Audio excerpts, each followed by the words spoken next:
William dealt huge blow at Harry's responsibility, mocked the Duke really busy courting the media. Prince Harry may have been dealt a huge blow after his brother William's Afghanistan heroics were revealed. Prince William reportedly intervened to help evacuate the family of a former Afghan officer, who he met in Sandhurst, as the Taliban continues its devastating takeover of the nation. The Duke of Cambridge is said to have urged his equerry, Naval Officer Rob Dixon, to make some calls to the relevant personnel to help the family get through the gate in Kabul airport and board a flight to the UK.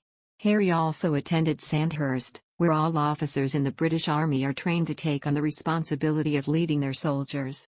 But it is not known whether he was able to help fellow members. The Duke of Sussex, who served 2 tours in Afghanistan, did issue a statement with his wife Meghan to military veterans about the nation last month. His statement said, "What's happening in Afghanistan resonates across the international Invictus community. We encourage everybody across the Invictus network, and the wider military community, to reach out to each other and offer support for one another." Meanwhile, Major Andrew Fox, a former paratrooper who served 3 tours in Afghanistan, praised William for his efforts.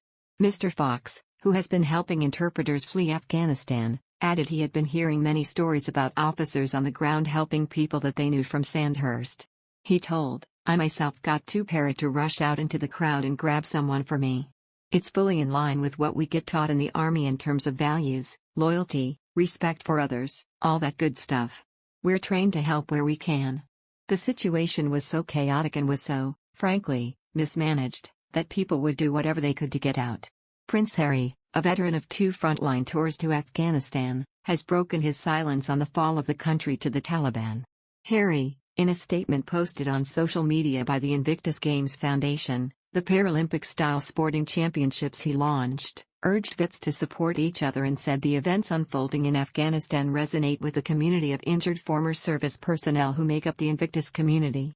Harry has previously said that some of the most contented days of his life were spent in the Army, saying, "The happiest times in my life was the 10 years in the Army. I got to wear the same uniform as everybody else. I had to do all the same training as everybody else." The first was cut short after his deployment was revealed by an Australian magazine, in violation of a voluntary media blackout on reporting his presence on the battlefields. That story was then picked up by the Drudge Report. Harry has said it was on his way home from that interrupted tour that he became determined to do something for wounded servicemen after the bodies of soldiers were loaded onto the aircraft on which he was traveling.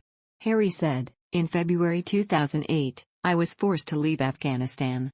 I'd been serving as an officer in the British Army until my presence on the front line leaked out in the press. I could no longer stay with my soldiers, as it would have put them at greater risk. It was a decision over which I had no control, but the guilt of having to leave my guys behind was something I found hard to swallow, as anyone who has served will understand.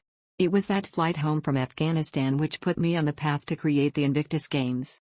While we sat waiting to board, the coffin of a Danish soldier was loaded onto the plane. Also on the flight were 3 young British soldiers in induced comas. All 3 were wrapped in plastic, some with missing limbs and tubes coming out of them everywhere. The sacrifices we ask our servicemen and women to make came home to me so powerfully in those moments.